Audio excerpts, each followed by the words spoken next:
Assalamualaikum warahmatullahi wabarakatuh.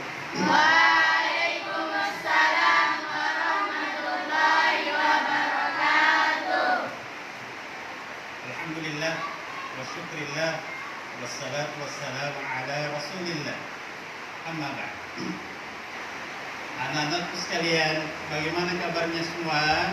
Alhamdulillah. Alhamdulillah. Semuanya sehat? Sehat.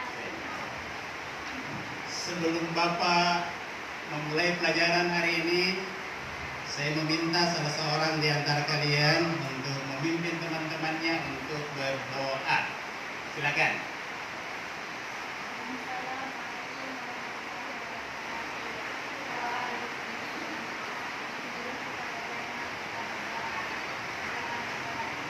Bismillahirrahmanirrahim. Raditu billahi rabba wa bil islami dina wa bi Muhammadin nabiyya wa rasulah. Rabbi zidni ilman warzuqni fahman. Amin. Terima kasih Ananda yang telah memimpin teman-temannya berdoa. Semoga Allah Subhanahu wa taala mengijabah doa kita hari ini dan memudahkan segala urusan kita. Anak-anakku sekalian, sebelum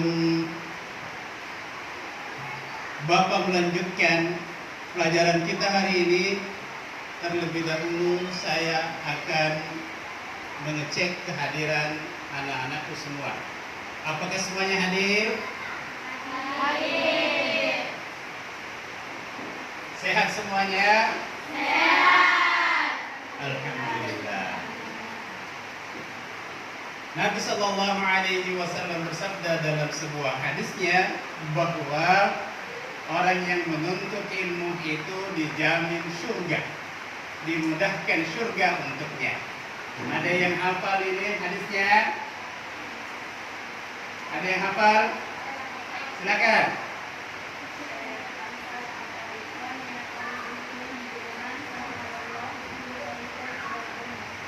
Luar biasa.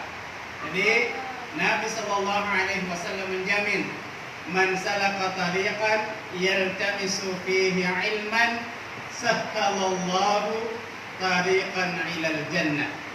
Siapa yang berada pada posisi menuntut ilmu, pada tempat menuntut ilmu, maka Allah Subhanahu wa taala akan memudahkan jalannya menuju surga. Nah, anak-anakku sekalian, pada pertemuan yang lalu kita telah mempelajari materi tentang hudud yang berkaitan dengan perampok dan perompak. Di darat mengambil paksa harta seseorang dengan kekerasan, itu namanya perampokan. Kalau di laut namanya perompakan. Nah, hari ini anak-anakku sekalian, materi kita tentang hudud. Pada pertemuan yang lalu, Bapak telah memberikan tugas kepada anak-anakku sekalian untuk membaca materi tentang boghat. Ada yang sudah tahu apa itu boghat? Silakan.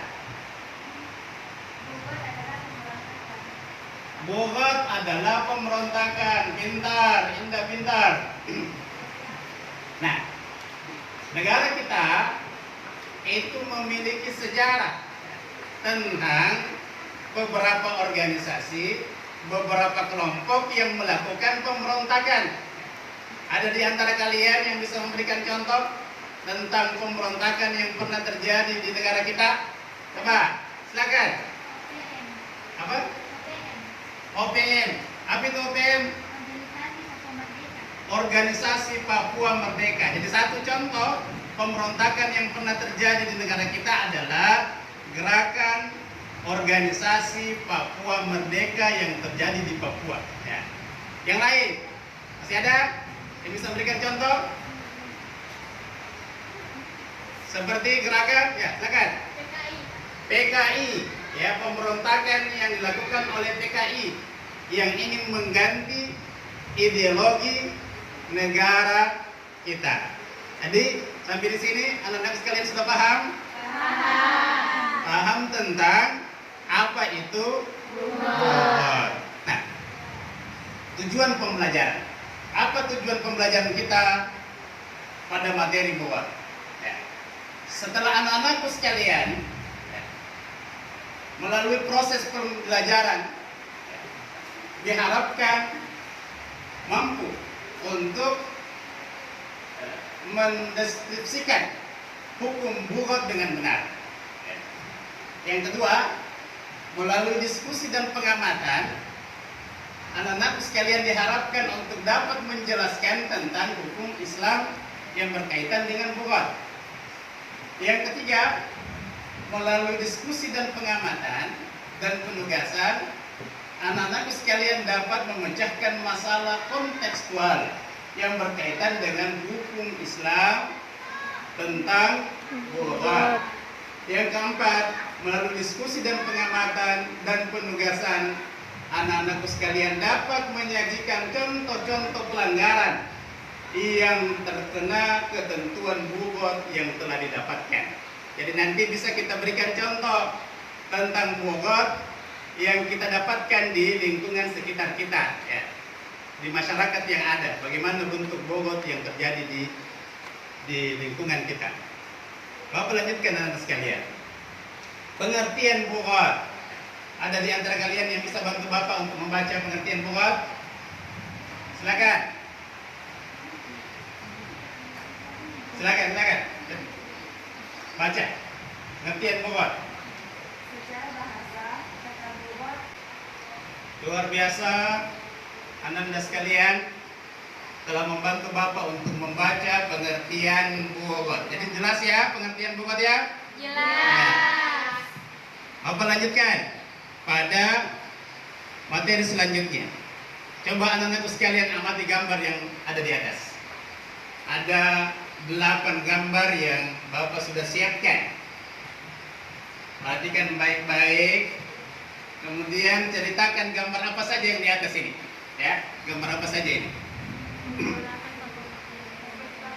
Yang pertama, apa itu? OPM, Gerakan Papua Merdeka. Dapat memahami betapa hukum Islam benar-benar melindungi kedaulatan negara yang sempat, memberikan efek jerah terhadap pelaku bogor agar mereka tidak memberontak. Jadi ini hikmahnya mengapa bogor itu dilarang dalam agama kita. Anak-anak sekalian yang semoga semuanya diberkahi oleh Allah Subhanahu wa taala. Setelah Bapak menyampaikan materi tadi, Bapak ingin membentuk 3 kelompok dan masing-masing kelompok terdiri dari 4 orang atau 3 orang. Silakan anak sekalian membuat kelompok 3 orang. Silakan. Cepat. Bapak akan membagikan LKPD, Lembar Kerja Peserta Didik. Silakan kelompok 1, kelompok 2,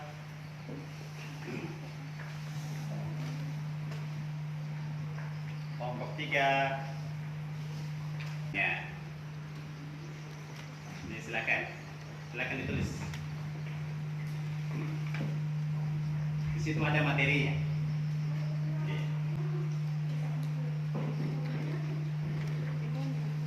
Semuanya aktif, ya. Semuanya aktif. Ya, alhamdulillah semua kelompok telah menyelesaikan diskusinya tentang materi bogor. Ya. Selanjutnya, Bapak akan mempersilahkan satu persatu dari setiap kelompok untuk menyampaikan hasil diskusinya kepada teman-temannya. Jadi setelah temannya nanti menyampaikan hasil diskusinya, maka kelompok lain boleh langsung bertanya. Ya. Jadi silakan langsung bertanya dan langsung dijawab oleh kelompok yang lagi menyampaikan presentasinya. Silakan kelompok 1. Ya. Silakan sampaikan. Kelompok 2 silakan menyampaikan hasil diskusinya. Assalamualaikum warahmatullahi wabarakatuh. Waalaikumsalam warahmatullahi wabarakatuh. Perkenalkan, nama saya Dewi Santika, saya perwakilan dari Bogor adalah memiliki pemimpin yang ditaati dalam menghimpun kekuatan senjata atau logistis, massa, dan wancana. Syarat-syarat Bogor. Yang pertama, mereka memberontak memiliki kekuatan. Kekuatan ini menyatukan senjata logistis. Yang kedua, memiliki pemimpin yang ditaati dalam menghimpun kekuatan senjata logistis, massa, wancana untuk melakukan pemberontakan kepada pemimpin yang sah. Ketiga, mereka keluar dari ketaatan terhadap penguasa yang sah, punya kekuatan saja. Kalau tidak keluar dari ketaatan terhadap penguasa atau imam yang sah, tidak dikategorikan gugur.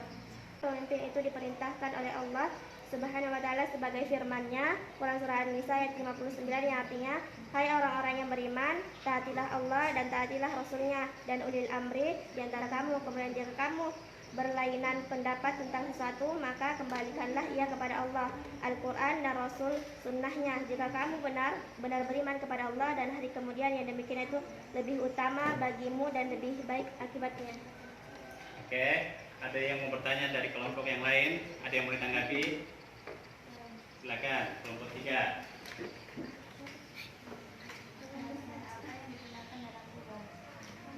Penafsiran apa yang biasa dilakukan dalam buat? Saya persilahkan kepada saudari Asyiswara untuk menjawabnya. Silakan. Langsung. Penafsiran atau ta'wil, alasan yang salah atas tindakan mereka keluar dan tindakan mereka menolak melaksanakan kewajiban. Maksudnya dalam memerangi imam dan penguasa yang sah mereka. Anak sekalian, setelah semua kelompok telah menyampaikan hasil diskusinya di hadapan teman-temannya, maka saya persilahkan kepada anak-anakku sekalian, salah seorang di antara kalian untuk menyimpulkan materi kita hari ini. Ada yang bisa memberikan kesimpulan? Silakan. Silakan. Ya. Anak-anakku sekalian, salah seorang di antara kalian untuk menyimpulkan materi kita hari ini. Ada yang bisa memberikan kesimpulan? Silakan. Silakan. Ya. Allah mewajibkan kita untuk taat kepada imam pemerintah yang sah. Juga adalah tindakan yang dilarang oleh Allah Subhanahu wa ta'ala. Setiap kewajiban atau pelarangan pasti ada hikmahnya. Jadi luar biasa, itu adalah kesimpulan dari materi kita hari ini. Artinya Allah Subhanahu wa ta'ala mewajibkan kita untuk senantiasa taat kepada pemerintah yang sah. Nah, dari materi yang Bapak sampaikan tadi, apakah masih ada yang ingin ditanyakan? Ada yang kurang dipahami? Atau ada yang mau ditambahkan? Silakan anak sekalian. Sudah paham semuanya? Sudah. Alhamdulillah. Kalau sudah paham semuanya, berarti anak-anak semua cerdas semuanya, ya, bisa menerima materi yang Bapak sampaikan hari ini. Nah, Bapak ingin menitip amanah, ya. Tugas buat anak-anak sekalian setelah pulang dari tempat ini, dari sekolah ini, setelah sampai di rumah, jaga akhlak yang baik, ya. Tetap berakhlak yang baik. Yang kedua, jadi contoh yang baik di masyarakat. Jadi berikan keteladanan di tengah-tengah masyarakat. Kemudian taat kepada pemerintah, ya. Jaga ketertiban dan menyiapkan materi untuk pertemuan berikutnya. Insyaallah materi kita pada pertemuan berikutnya adalah materi tentang pernikahan. Jadi saya harap anak sekalian membaca materi kita, yaitu materi tentang pernikahan untuk pertemuan pada pekan depan insyaallah. Kalau sudah tidak ada lagi yang ingin ditanyakan anak sekalian, maka Bapak menutup pertemuan ini dengan mengajak anak-anakku sekalian membaca doa kafaratul majlis. Subhanallah wa bihamdik, asyhadu an la ilaha illa anta, astaghfiruka wa atubu ilaik. Assalamualaikum warahmatullahi wabarakatuh.